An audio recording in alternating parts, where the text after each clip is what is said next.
Binta understands that only one solution remains.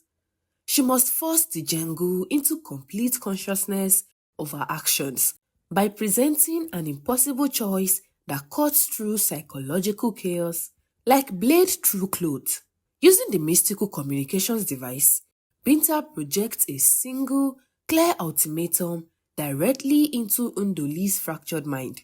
The ultimatum forces Ndoli to choose between embracing conscious villainy, feeding her experiential addiction while shattering her heroic self-image, or surrendering her power completely, preserving moral self-conception but losing meaningful experiences forever.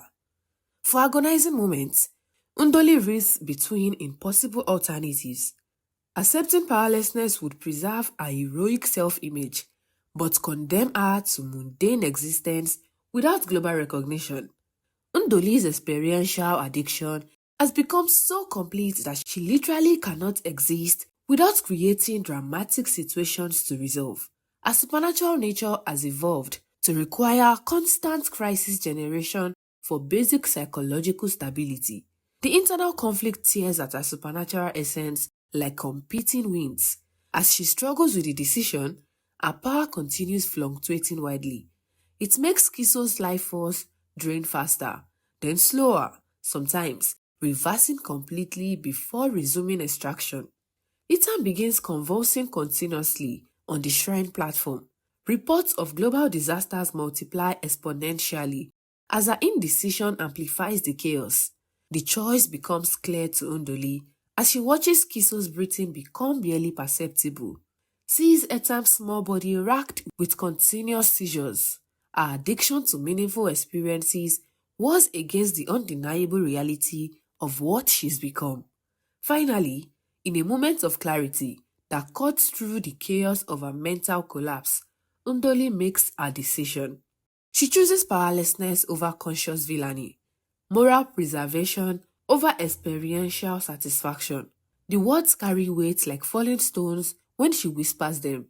I accept complete powerlessness. The moment she consciously rejects her ability to create meaningful experiences through crisis intervention, her supernatural abilities collapse entirely like house built on sand.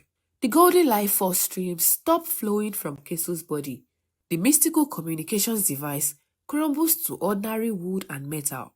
Village boundaries that trapped families dissolve like morning mist. Existing global health crises begin resolving through natural human response efforts as Ndoli's unconscious interference ends. Without supernatural amplification creating impossible challenges, ordinary people prove capable of handling extraordinary difficulties through cooperation, knowledge, and persistent effort. Ndoli sits beside the ruined shrine, gap-toothed smile replaced by genuine exhaustion mixed with something resembling peace. For the first time in years, she feels no urgent pull toward distant crisis, no compulsive need to chase dramatic interventions across continents. Over the following weeks, Etam recovers completely as the supernatural connection breaks. His seizures stop entirely, his fever breaks, and his natural childhood energy returns like flowers blooming after a long drought. Keso regains strength gradually. After the experience leaves her changed, more appreciative of simple moments, less tolerant of people who manufacture drama unnecessarily. Other village children's mysterious ailments disappear as Ndoli's influence fades completely. Families celebrate recoveries they had stopped hoping for. Children play again without supernatural shadows hanging over their health.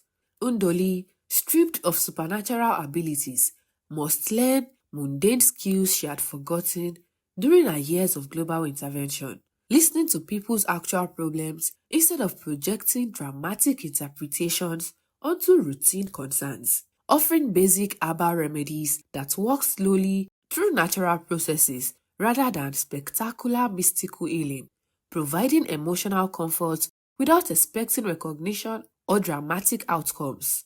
Binta decides to stay in Cameroon rather than returning to prestigious international career opportunities.